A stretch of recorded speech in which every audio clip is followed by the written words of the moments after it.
Welcome to our channel. Today we how to connect to VPS over Tailscale for secure admin, beginner guide step by step clearly. To connect to a VPS over Tailscale for secure admin, you'll need to follow these steps. First, ensure you have a VPS set up and accessible. Next, log in to your VPS using SSH. Once logged in, update your system packages.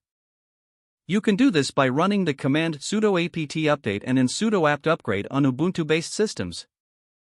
Now, install Tailscale on your VPS. To do this, run the command curl fsslh https://tailscale.com/install.ssh. After installation, start Tailscale by executing sudo tailscale up. You will be prompted to log in to your Tailscale account.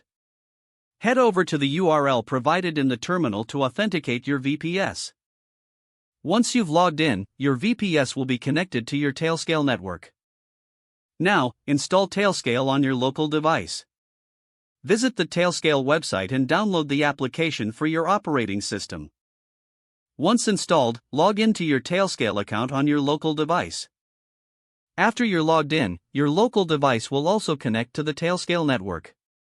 You should now see your VPS listed among your devices. To connect to your VPS, simply use its Tailscale IP address.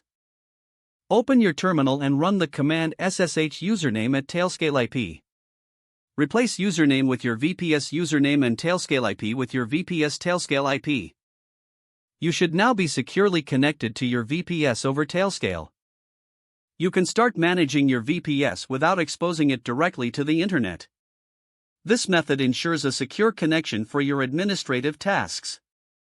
Take advantage of Tailscale's security features for peace of mind. If the page does not load, refresh the browser or try again in a private or incognito window.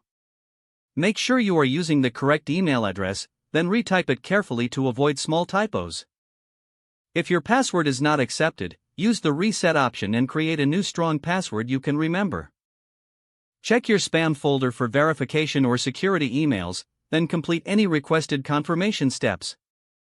Enable two-factor authentication if available to improve account security and reduce unauthorized access risk. Don't forget to like this video and subscribe to our channel for more step-by-step tech guides.